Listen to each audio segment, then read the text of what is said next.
What's good, y'all? Welcome to Conversation Piece with Patrick Armstrong. I am the titular Patrick, and this is a show where we talk about the missing pieces of the conversations we're already having. Shout out to our returning listeners, and a high five and hello to everybody joining us for the very first time. I appreciate y'all being here in 2024, the year of the net. My guest today is a culture curator, the big CEO, the model, the big homie, the mentor, and a social media personality. He's also the CEO of Melanin House Brandz, which helps folks connect to the entertainment industry in a variety of ways. Super excited to dive into this conversation today. It is an honor and privilege to welcome Brandon Lee Buckley, the dude B.Lee, to the show. B.Lee, what's going on with you? First of all, I want to say that was a great intro. Thank you very much. That was great. Well, what's going on with you? Not much, man. Just running into the studio to sit down and have this conversation with you. When you hit me up, I was like, okay. I had just come across some of your stuff during All-Star, I believe, some of your videos, and I was like, okay, I need to be following this dude. And then you were like, hey, dude, let me get on the podcast and talk about my work. I'm like, okay, so I appreciate that. Yeah. Well, I shared just a little bit about you in this intro. But for folks who may not know who you are, do you mind sharing just a little bit more about yourself? So I go by B.Lee, big CEO. I'm from Indianapolis, Indiana, born and raised. I was in Washington Township, my elementary and middle school. So I went to Spring Mill, and then I went to Northview Middle School. And then in high school, I went to Warren Central. So we moved on the east side, far east side, and I graduated from Warren Central. Then I went to college at ISU for a little bit, for 2 years, then finished out at IUPUI and Martin University. And then from there, I kind of just grew and started doing a lot of different things. Yeah. What was the do you remember the transition like from going like downtown to the far east side? Like we're from Ben Davis to Warren Central? So from going from really north side to for far east. Oh, sure. Yeah. And going from that transition, I didn't like it at first. Because I was just so used to, I wanted to go to North Central because my parents went to North Central. A lot of my family went to North Central. So I wanted to go there, but then that transition happened. And so it was just like, dang, like I didn't get to go there. But then Warren Central became home, and I had to get used to it, of course. And then it started blossoming for me. So I ended up liking the school and was involved with a lot of different activities and things like that, and met a lot of good people there. So I got used to it. For sure. Northview Ty, my wife, she just left, but she's been a teacher at Northview Middle School, English 8th grade, for the last 3.5, 4 years. So since we came back from Chicago. So that's cool. That's what's up. You do a lot of stuff. Did you have this entrepreneurial mindset when you were coming up, like when you were younger? Yeah. Because my father had his own businesses. So he did, he would go to like beauty salons and barbershops, and he would sell, different hair care products and stuff like that. And so him and like one of his old school partners, they, back in the day, they used to travel and did things with like different artists, the OJs and James Brown and a lot of different people. So they would sell like hair care products to a lot of Black-owned businesses. And then they would also be able to travel and do a lot of different things. And they were on stage with like Al Green and different things like that. So it kind of opened up opportunities for them. Yeah. And so when I see him be an entrepreneur, I kind of just picked up on that. And I always loved music and entertainment and things like that, because growing up in my household, every Saturday my mom would clean up the house and have BET on and playing music videos and Michael Jackson and all these things like that. So like me growing up, I always was like, I kind of like, you know what I mean, music and how it makes me feel. And it just kind of navigated me towards it. Yeah, that's what's up. It's cool that your dad got to go travel with a lot of these big acts, entertainers specifically. Yeah. Did you have a chance to travel with him on any of these ventures? No, okay. It was way before me. So stories. So you had stories to grow up on of this is what you were doing. Yeah. I like that. Yeah. And then you have Saturday mornings, Saturdays throughout the day, other things in your peripheral, BET, making you realize, ooh, this is something that I can vibe with. Right. This is something I can get into. What was the dream at that time? Was it to be an entertainer, or was it something else? I always, as a kid, I always talked about entertainment in some kind of way. So even in elementary, middle school, I always would be like, I want to be around. At that time, it was like Bow Wow and Lil Romeo and things like that. So growing up, seeing them, on TV and different things like that, I'm like, I want to do that. I want to, be around. I don't care if I'm managing, or I was thinking about music at a time, and things like that. And I was like, I just want to do that. So I would, put myself in rooms and connect myself with different people, even at a middle school age. Okay.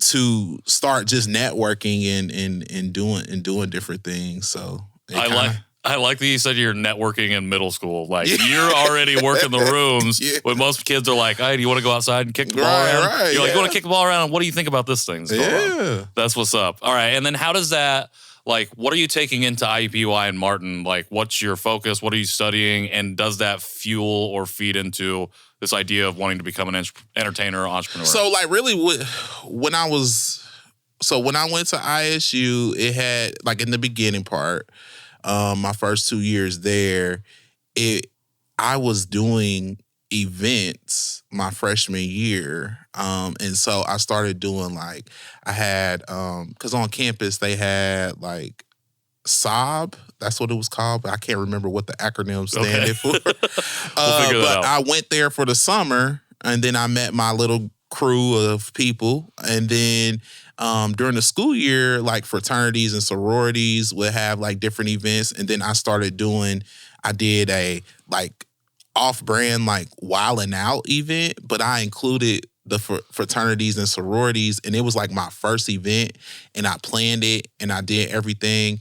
And not knowing too many people on campus, you know what I mean? And it turned out to be a packed house. That's what's up. So from that point, I was like, okay, I kind of want to do this. And then I was involved with a couple of other programs out there. And then when I came back home, it was more so okay, I have to be involved with different, organizations and stuff like that. So Indiana Black Expo was one that I connected with very well. And so I was able to work with people like B. Swift and build a relationship with him. And then also at that time, I kind of got into working and mentoring youth. At that time too. So in between there, I was kind of I love this music thing.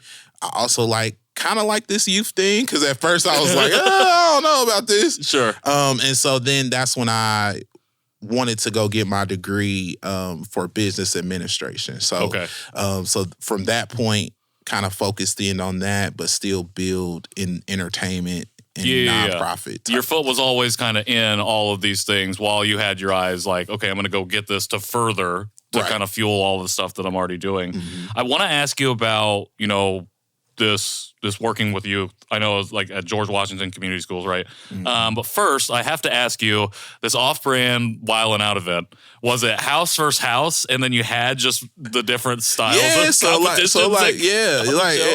Okay. Yeah. And were you the MC of this event? Yes. That's what's up. Yes. And then I put it on, and then we had it was just, it shocked me that people showed up. Sure. That was the thing.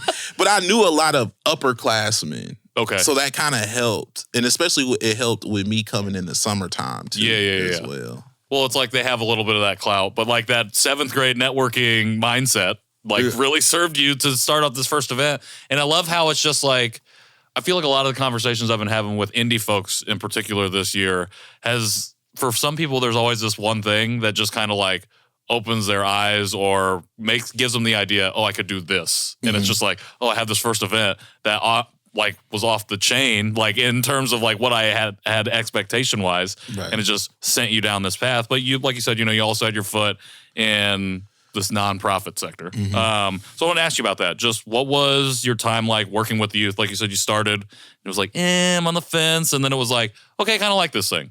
Like, what was that work that you were doing with them? And so I have a nonprofit organization called Be Legendary, the Hub, and basically, I want youth to kind of just be legendary, and I kind of got that name from just B.Lee and just that, and so I try to. You know how you put a play on words, but I just kind of want them to understand that I come from the same, stumping grounds that you come from, and I've made it happen in many ways, whether it's through social media, whether it's through, business, or whether, you could do anything if you put your mind to it. So, like, basically, I provide programming for the kids. They come in and every day, well, not every day, but we have different sessions. Okay. And then within those sessions, I kind of mentor them.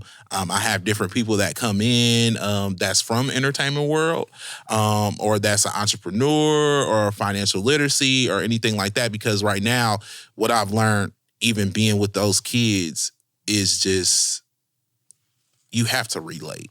Right. And a lot of adults don't want to relate. Sure. So when they see me, on social media or TikTok or Instagram, they're kind of like, oh, okay, I like how he dressed. I like how he does this, or I like how he does that. So maybe I need to listen to him, or maybe I'm just going to see what he's talking about. And if I can relate to him, then I'm going to follow suit. So yeah, I do that and been doing that for a while now with my nonprofit, and I love it.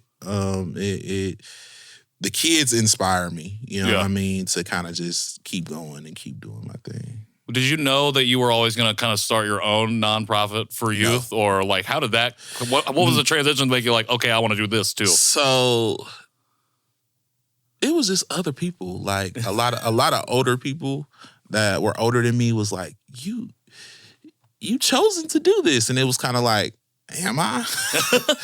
So it's like, so it was like, yeah, you need to start researching about, like, because you have already other businesses. You need to try to see like how you could kind of incorporate both of them and kind of just try to give back. And so that's when I created the nonprofit organization. Okay. I like that. And I like it because I've been talking a lot about like multifaceted people, and obviously you are one of these folks. And it's just like, how does each thing feed into each other? Like, how can I acquire one skill and have that help bolster a skill over here, even if they might seem, unrelated? Right. And I think that when you get a chance to go into the community, it really informs kind of the work that you end up doing from a for-profit standpoint. Obviously, you were already doing stuff like that, hosting events, being very in front of the scenes, but also behind the scenes. So you're putting all this stuff together. And then you start creating content for yourself. And it's not just event stuff, it's creating content.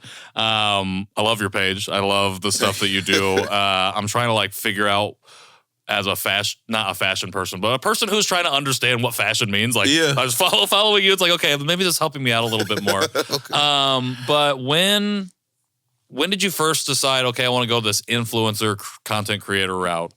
And what was your first viral moment like? So COVID. I think at that time, you know how it was all around. Everybody's in their home.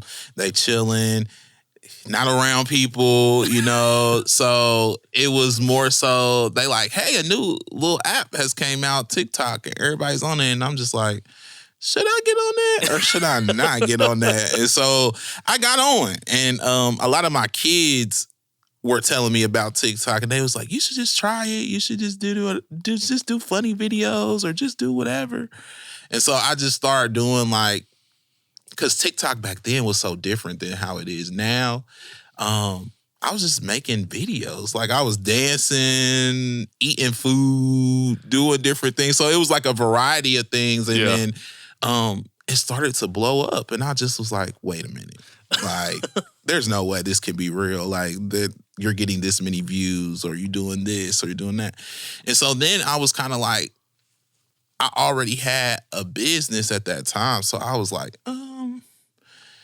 maybe I could start reaching out to a few creators that are on here, and maybe we can link up and do like group content and see what can happen. Now, this was during COVID. Right. So it was like, am I gonna risk it and just travel? And like, if I get coronavirus or whatever, or COVID, then it is what it is. So risked it, and we went to Florida, and that was where the first meetup happened, and we went viral. Okay. Off that. Off the first meetup. First meetup. That's what's up.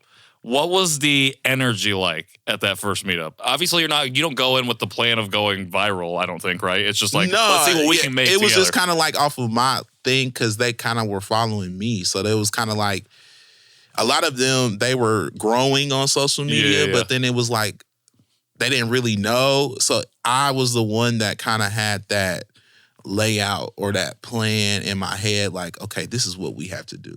Okay. Maybe you have to showcase this, or you have to do this way. And then it was kind of like, boom. After that,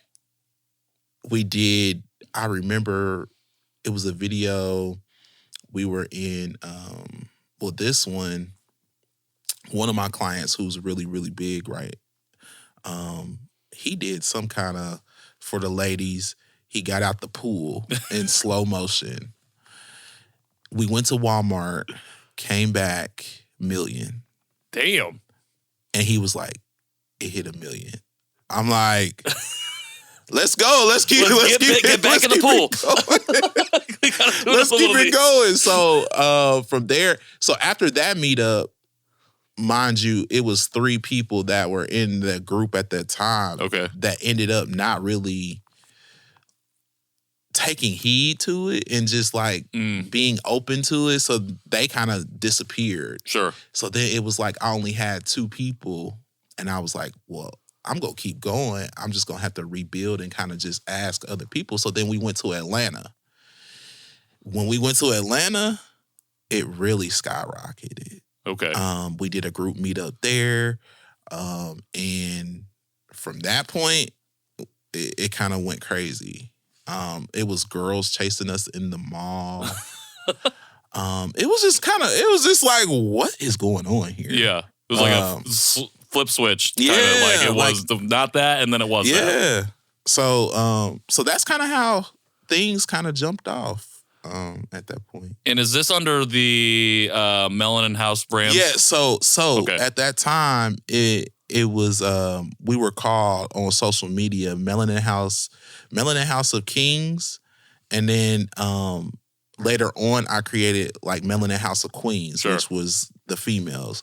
So from that point, our hashtags from there kind of was growing, and then I was like, okay, it's time to turn this into a full out brand, because at the time my brand was called, or my company was called Elite Empire Group at that time. And so then I was like, okay, I'm about to elevate it, change it to Melanin House Brandz, because I wanted to give people that look like me more opportunities, because when I was sitting in those rooms, we weren't getting, those opportunities. And so I was like, okay, I'm gonna try to speak up and kind of see where this goes. Because we have the numbers, so it's just like, putting it all on the table and going for it.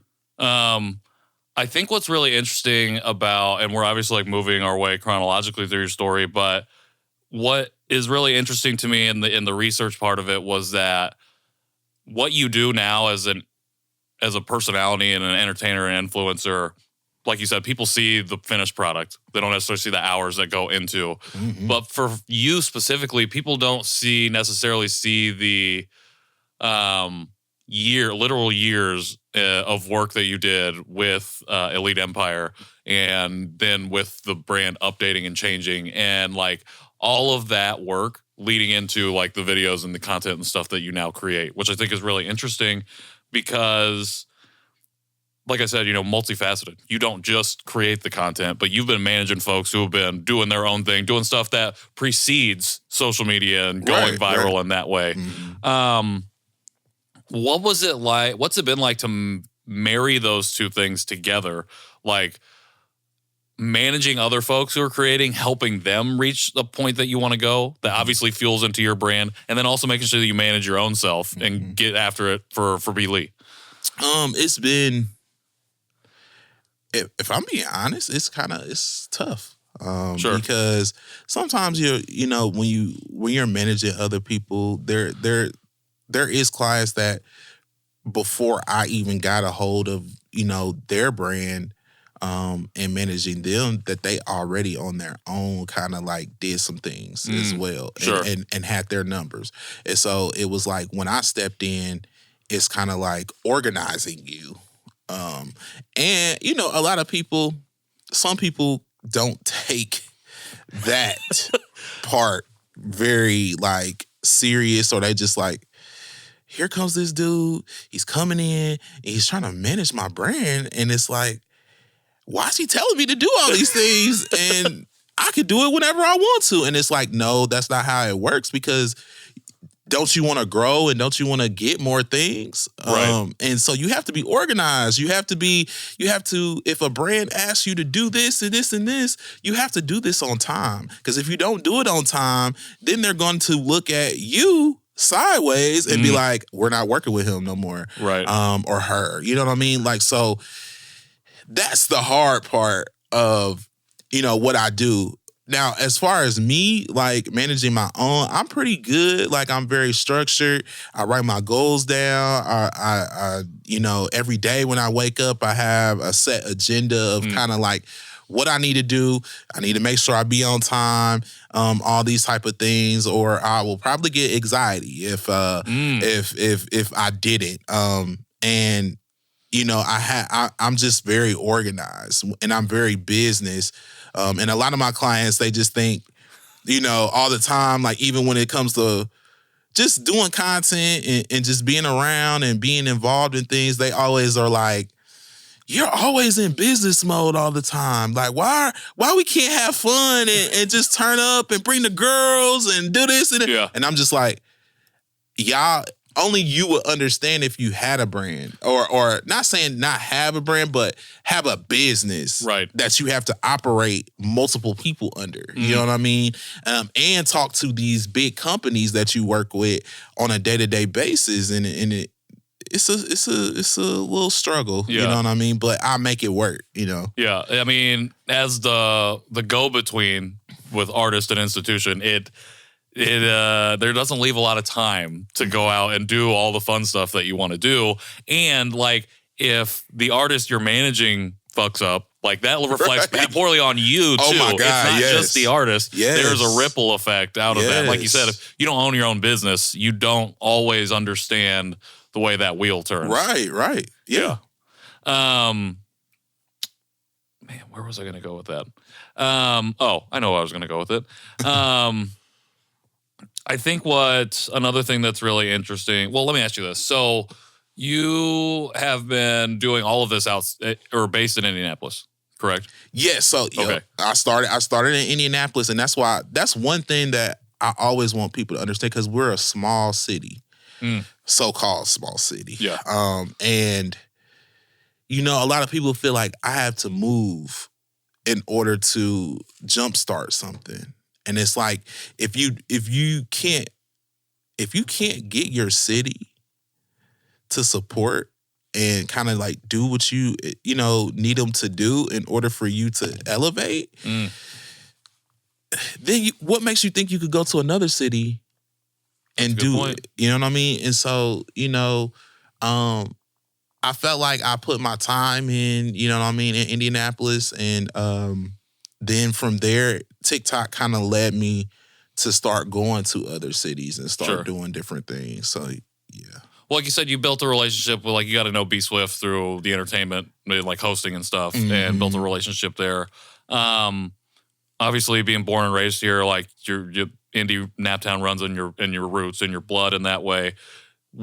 Is that what keeps you here? Is that what kept you here? Or was it the mindset of, if I can't do it here, why would I go to like a New York or an LA or a Paris or wherever else you want to go and do it? It was really just comfortability, to be honest, because it's like I'm home, my family's here, different things like that. So it's just like I'm here. It was just being afraid. I'm not gonna lie, like it was just being afraid of just going out there. Okay. And you know what I mean? And not knowing a soul. You Sure. know what I mean? Like, and just starting from there. But here it kind of allowed me to kind of network and kind of like do things. And then it's like, okay, once you get to a certain level, it's kind of like, okay, I got it. Right. Now I can move to another city and, you know what I mean? Yeah. And kind of conquer in that way. But I feel like social media, if it wasn't for social media, like, I don't think I would have, really jumped out there and started traveling and started doing a lot of different things, business-wise, outside of Indianapolis. Yeah. If it wasn't for that. Have you enjoyed taking that leap to go to other places? Absolutely. It has broadened my horizons. It has taught me a lot of different things and like a lot of different lingos, like and a lot of different cultures and a lot of different just like what somebody in Houston or what somebody in Florida, like their dances, their, their culture, their different things. Like, Texas and Houston, they have like the rodeos and different things like that. So it's like seeing that culture, seeing how Atlanta moves, seeing how Florida and Orlando's and Tallahassee's and all that move, it just helps me grow as a creator to see like, okay, these are different cultures from everywhere, but how can you incorporate that into your business to make it boom even bigger? Yeah. I really love that because I think it makes so much sense in the context of how you built in Indy and how you built your community. Kind of almost like managing first, where you're like always been working with other people, been collaborating, but this idea of how do I find the right people? How do I learn from other people to not only build them up, but to then build myself up? And it's like you create this hub here and you can take that body of work wherever else you go, like to Houston, and be like, okay, I know how it works here in Indy. Now, how do I build off of this Indy thing that I got here in Houston, in Chicago, wherever else it might be? I think that what's it like to take indie culture? Well, actually, okay, let me ask you this question. Do you feel like there is like a specific Indianapolis culture that you kind of walk around with when you go to these other places? They think we're country. Okay. And I just look at them and I just be like, but you sound very country. But then they tell us we sound country. But sure. I feel like Nap it does have its own culture, in a sense, like from, the Nap or Nothing to Paris Ladame with, like how she moves and just the culture in, because I went to college. It's so crazy. Me and Maxie went to college together. Okay. We kind of started. And I remember when he would rap. You know what I mean? Young and to Tone. see, as Young Tone. And to see where he's at now is amazing. Yeah. And how he's brought the culture of Indianapolis where you could take that culture and you could see it other places like Nap or Nothing. Like when I seen Mike Epps wear it in his TV show, and just to see that on Netflix, it was just like, okay, you know what I mean? To take that brand and move it. So I feel like we are some shakers and movers in the city, and we do have a certain swag to us and a certain, move to us. And when we do get in other cities, I feel like they see it in certain ways. But I think here we haven't found it completely. Okay. I think we're trying to figure it out. And we're trying to piece it together, but I think like I would think probably in like some years, like maybe like a couple, 3, 4, maybe 5 years, it'll be solid to where it's like, okay, they're from Indianapolis. Because even like seeing Damon Dash come here Mm-hmm. and see that we do have talent. And that he signed, I think it was Kitty Red, to his new record label. You know what I mean? So it's like they're seeing us. Right. So now we got to create that culture and find our niche to make sure that it gets out everywhere, like you see a Houston or in Atlanta or Chicago even, you know? You think we're moving in that direction, though? Yeah, we are. For sure. And what is B.Lee's, like, space? Where have you carved out in this movement towards this solid in Naptown culture? I feel like for me, it's more so like, I would say,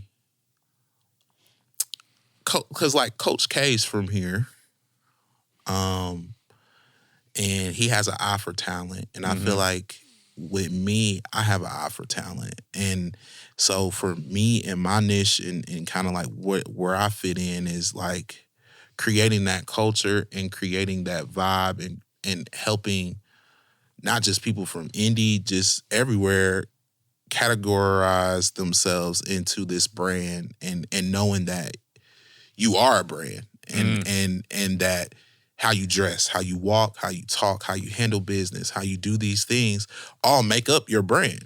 And who you are as a person makes up, you know, your brand. And so I feel like that's where I fit in. Almost like back in the day, they don't really have it anymore, but it's like artist development.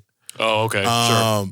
It's more so in that space for someone that's an influencer or an athlete. Because even I talk to some athletes, and some athletes, they may, you know, I have some people that I know that play for the Colts and play for different things, and they just like, I'm just who I am. And it's like, no, let me tell you something.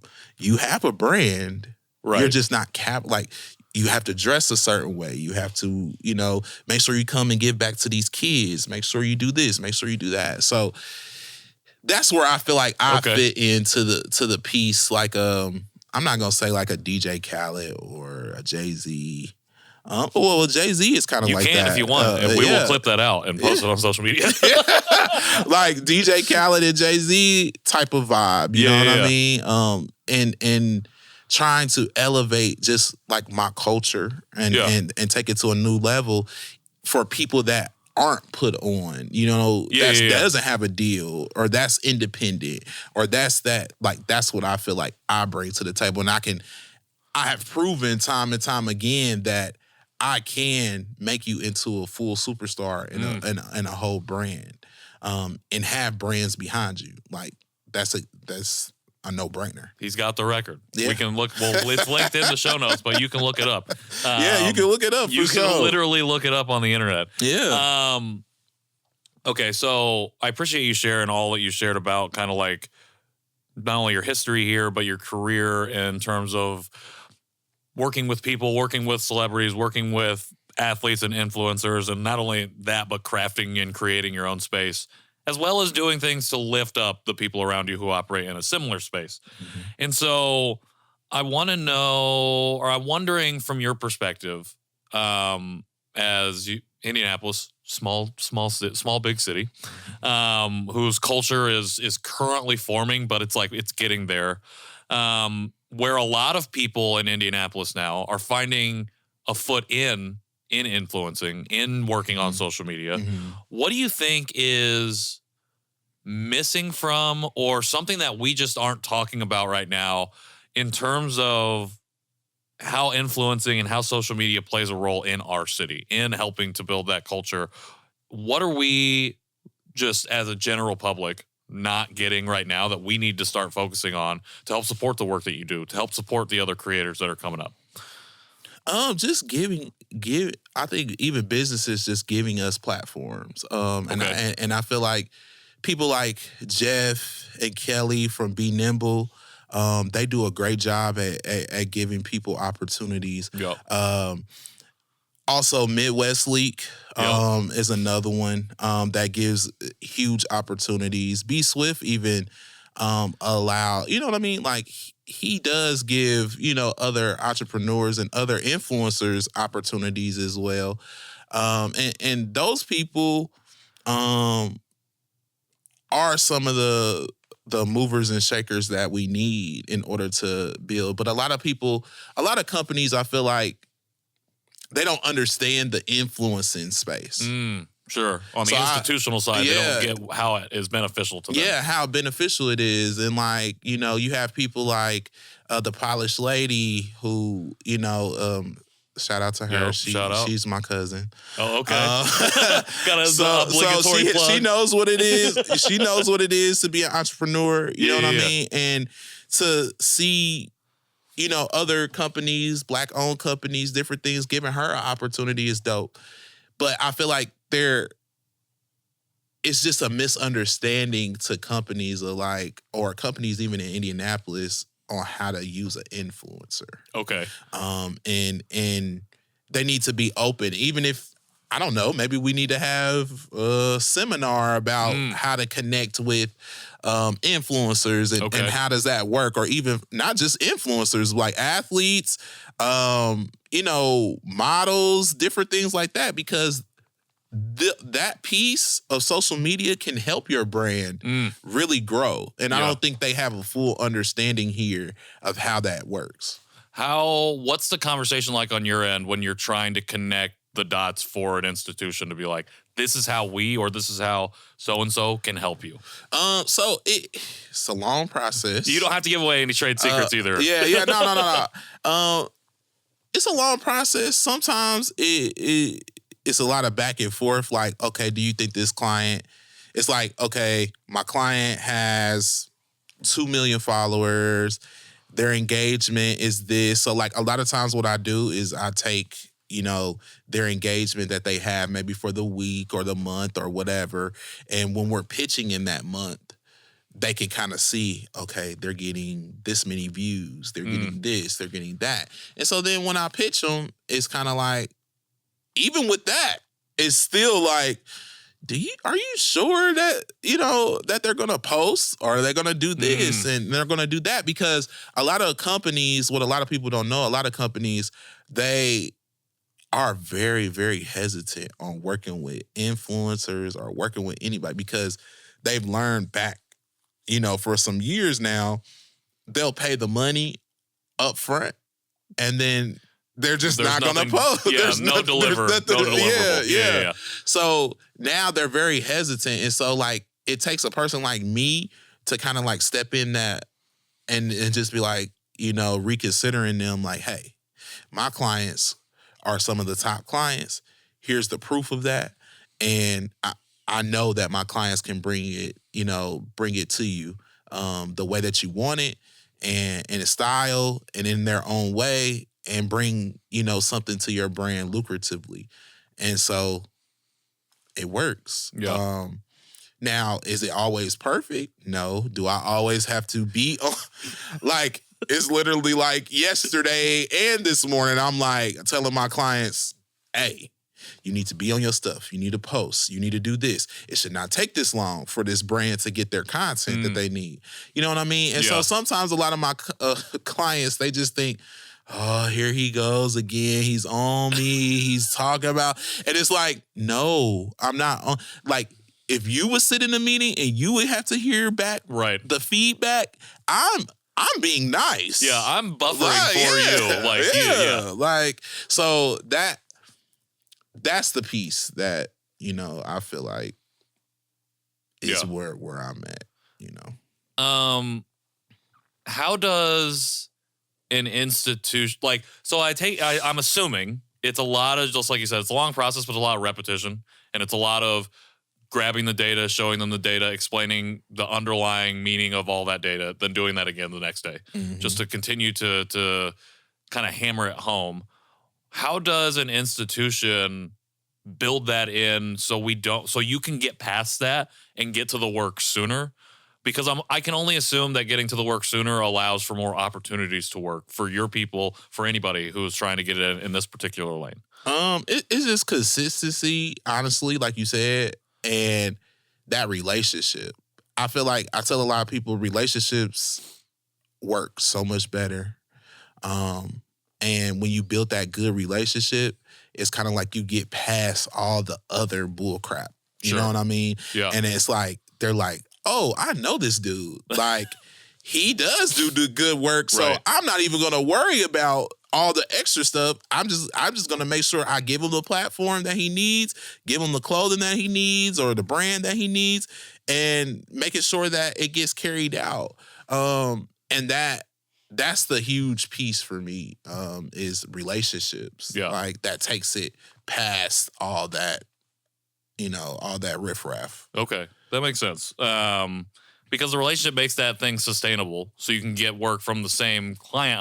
I'm assuming. Yeah. And if that client, I could say, like, say for instance, they only are working with like 3 clients from my my company. If those 3 clients provide great content, then they're gonna come to me and be like, we love them, so we want to add 2 more. So 2 more may get added because of those 3. Yeah. So again, it's just your consistency and the relationships, honestly. Yeah. I love that. I should be getting on your platform to help me with this stuff. But anyways, okay, another part of this whole social media sphere right now, in particular, in terms of relevancy, is this TikTok ban potentially coming in. Yeah. Saw you talked on WRTV about it a little bit. But since this is, like, you've been here early days of TikTok, I was just wondering if you could elaborate a little bit for anybody who doesn't understand kind of what's happening here. Okay, so with TikTok, of course, is owned by, I think it's China. Yeah. Yeah, a Chinese company. Taiwanese company. Yeah, something like that. And so I guess America sometimes is, we're bullies sometimes. And so they want to own it because they feel like kids are getting, it's just leaving a lot of things open, which I felt like, to me, I'm going to be honest, like, TikTok has taught a lot of people a lot of different things, from cooking to just like content to just like doing all kind of different things. A lot of people learn, like, there's a lot of free, it's a lot of freedom in TikTok. Whereas like on an Instagram, it's controlled. Like, they're going to delete it. They're going to do this. They're going to do that. And so I just don't think they like that. And so they feel like if we own it, then we can kind of control what's coming through, what's being said. And right now it's just, I don't think the owner's going for it. Yeah. And they're trying to make them go for it. But if the ban happens, it's like what I always tell my clients all the time. You don't own this app that's coming, that you're being, lifted from and getting opportunities from. You don't own it. So it can disappear anytime. Somebody can hack your account. Somebody can delete your account. You can get, locked out of your account. You don't control that. So you have to have something as a backup, which is your brand, that can carry you on to the next level. And so what I try to tell people through TikTok in this ban, it's like, okay, if it gets banned, like, this is how I am. If it gets banned, okay, so what? We got what we need from it. Now what am I gonna do to uplift, you know what I mean? To keep continuing my brand. Right. And that's why I try to make sure my clients get opportunities outside of just TikTok. I don't want them to be known as just a TikTok influencer or whatever. I want them to start being in movies, start being in TV shows, start being in different things, because once you have that leverage, TikTok no longer runs you. Like, you're not operated by that app. Right. So if that app is gone, you could still continue to, have people flow in and have new people and new, supporters, get into your brand. So that's, with that TikTok ban, it's kind of like, for me, it's kind of like, I understand we have rights and we should be able to post whatever we want to do, but also to take into consideration, we don't own it. Right. So it's like, create a platform for yourself. Like, a lot of people do, they do the YouTube thing. Even with that, we don't own YouTube. It's very censored to certain things. But if TikTok is going to leave, start having people go into YouTube. Sure. Start having people go into your Instagram more. Because quiet is kept, a lot of businesses don't look at TikTok like as a lucrative platform. They look more into Instagram and Facebook and things like that as a platform. Yeah. So the TikTok ban, if it happens, it happens. It happens for me. Yeah. I know a lot of people is like, oh, what am I gonna do? I'm used to scrolling so much and scrolling, and it's like the lurker. Go find something else. You know what I mean? Yeah. Find another. I'm sure another app is gonna come, and they're already talking about TikTok doing like a photo app like Instagram, which is crazy. Yeah. I'm like, huh? We're just going in reverse now. Yeah. I appreciate you sharing that because I think like I love your work because it is focused on the brand. It's focused on the person. Mm-hmm. It's not focused on one platform. And again, I've used the word multifaceted many times in this conversation, but I think it's just indicative of that. And I love that you pass that knowledge on to the people that you're working with because I think it's easy to go reach or get numbers on one thing and think that's the one thing. Yep. And then you fall behind in other areas and it takes a long time to catch up. When if you have a manager like yourself putting you on game, like, okay, this is what we need to be doing, you can be set up in a good position for something like that. And I appreciate the answer because I was going to ask, like, how do you navigate that as somebody who helps people get the numbers on that typical platform, on that particular platform, and you knocked it right out of the park. So I appreciate that. Just got a few more questions for you before we let you get out of here.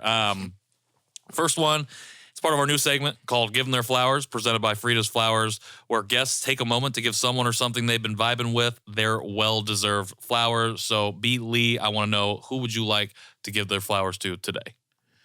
Man, that hit me right.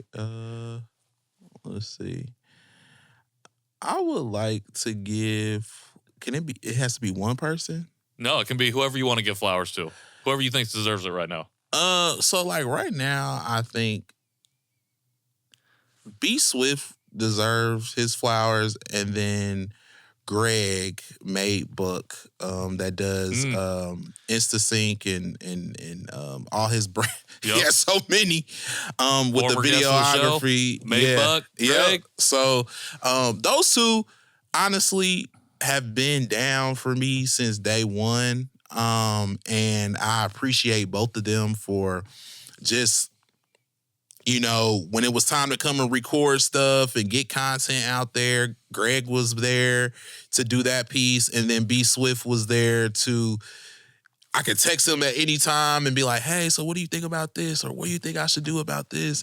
And he would give me his advice. And so those two guys definitely have helped me tremendously, and I definitely want to give flowers to them, and I definitely want to give flowers also to my mom, and there's a few females that work around me that help me with a lot of things that deal with my nonprofit and things like that. So their names are Robin Hill, DeAndrea Forte, Andrea Beverly.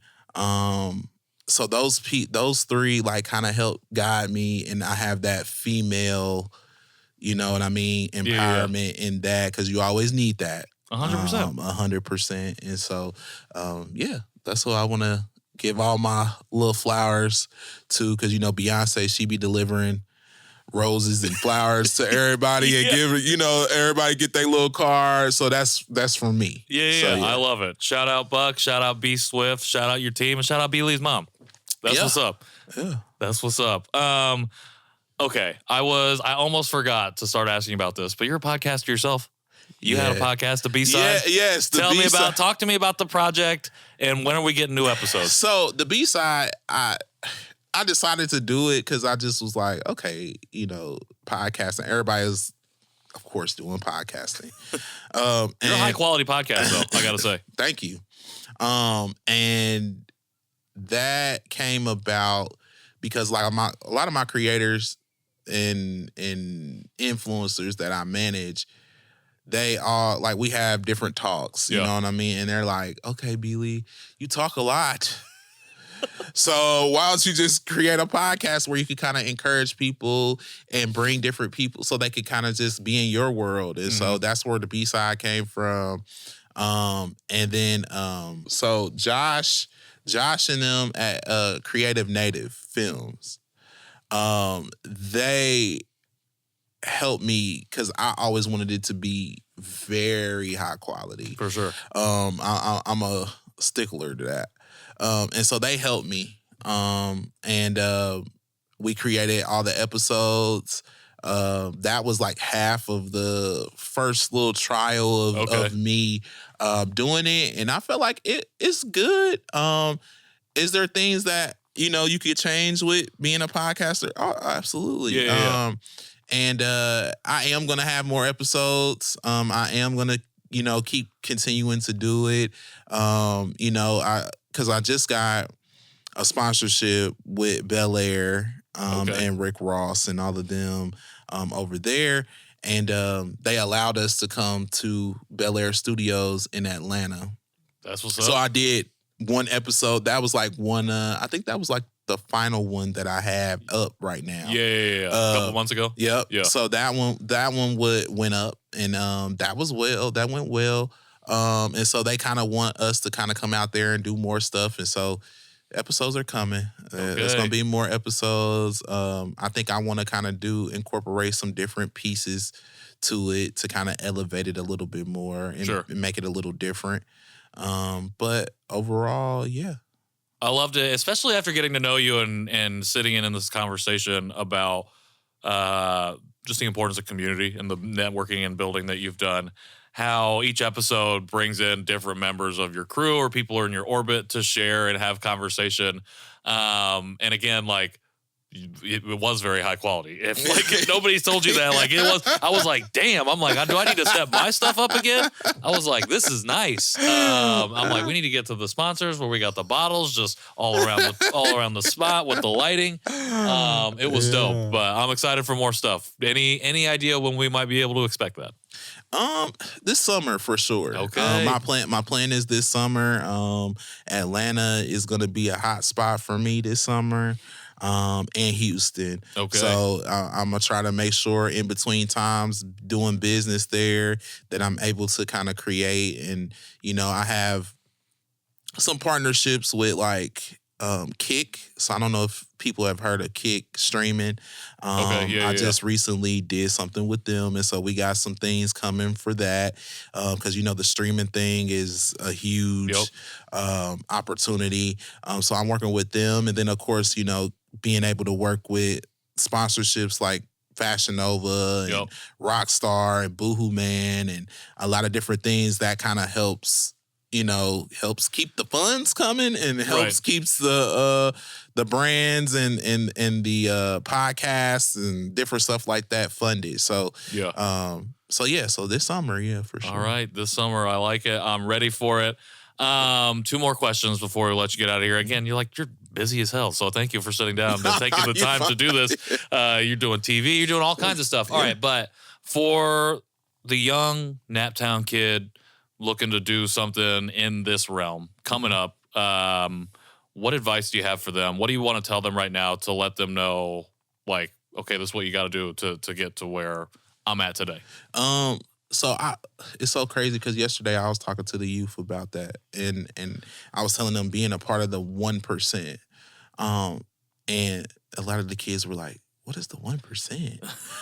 It's like I try to explain to them you see the LeBrons, you see the Jay-Z's, you see, all these people, and how they got to their level is their focus, their drive, no distractions, none of that. You have to zone in to be a part of that 1%. It could be, focusing on, where you're trying to go, what you're trying to do. Your family can be a distraction sometimes. Friends can be a distraction. Your relationships, can be a distraction. All those things do play a part. and how you are successful. And so as a kid, I would tell you, be focused, be driven. Don't let nobody tell you what you can't do. Everybody's special in their own way.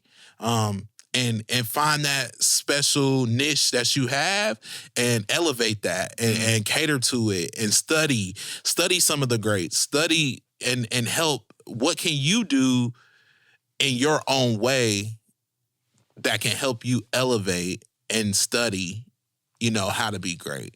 And so that to me, influencing the youth and telling the youth to be a part of that 1% and to be focused and do what you need to do, and don't let, because a lot of youth that I talk to come from a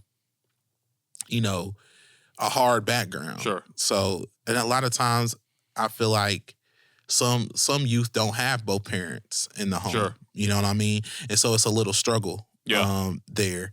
And I try to make sure that even if you are going through that you can focus in, make it happen, stay focused, stay driven, and keep the creator first at all times, and just go for it.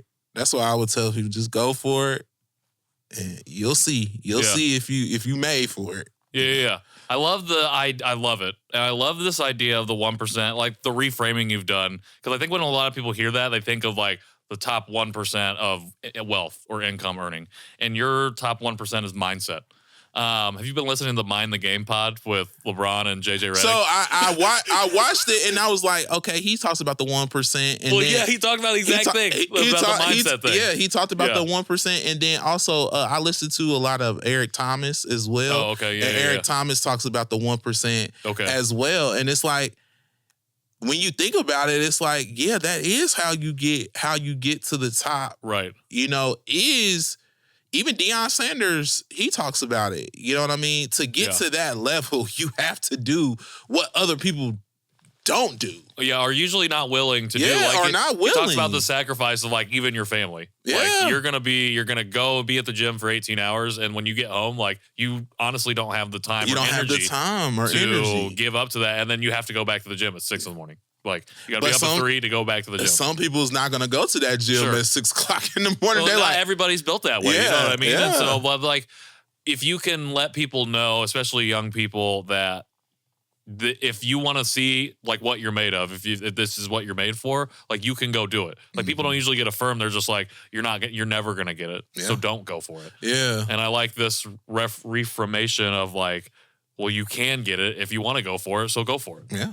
I deal with that even now with the kids. Like even with my clients now, like it's like a thing where it's like, can you just be focused? Can you just like knock all distractions out? Let's not go to the club this week.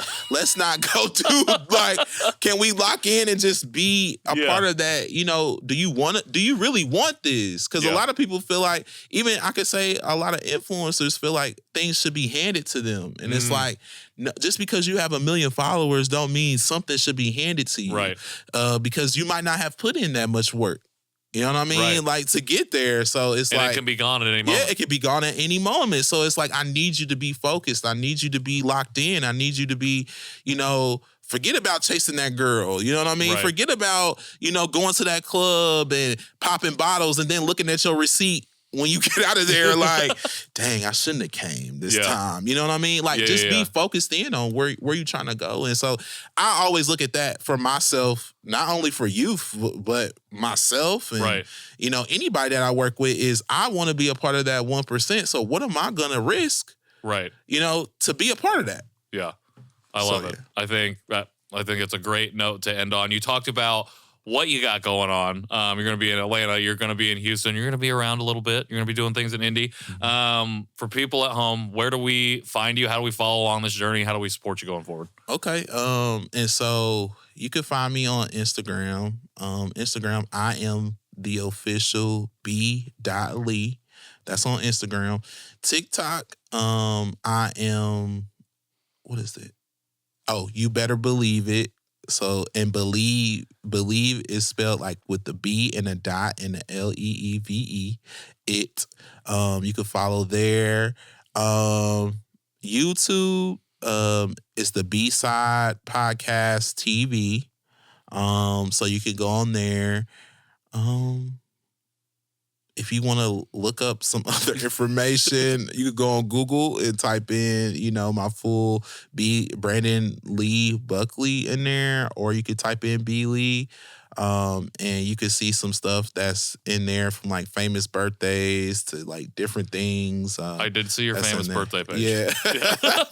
So that's how you can find me pretty much. I love it. And Melanin House Brandz. Yes. Oh, dang. I forget that. Melanin House Brandz, and that Brandz is with a Z at the end.com. And you can go on there right now. The website is being revamped as well. So that should be coming out this summer as well. So lots of things coming in the summer. Yeah. I'm ready for it.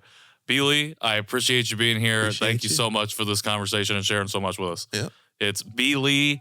You ain't gonna believe me till you see me on TV. 100% right there. Yeah. It's been a pleasure, my man. Everybody else, episodes drop every Tuesday. Go to conversationpeacepod.com to catch up on all our previous episodes. Leave us a rating and review on whatever you watched or listened to this on. Would greatly appreciate that. Shout out to Roundtable Recording for the studio space. Shout out to Mike Lee behind the camera. Shout out to John Overton and Popular Rapture behind the microphones. Shout out to Frida's Flowers for sponsoring our Give Them Their Flowers section.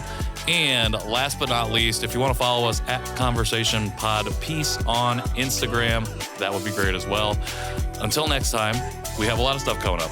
We got a lot of cool stuff coming up. But until then, I have been the titular Patrick, and this has been Conversation Peace. See y'all soon.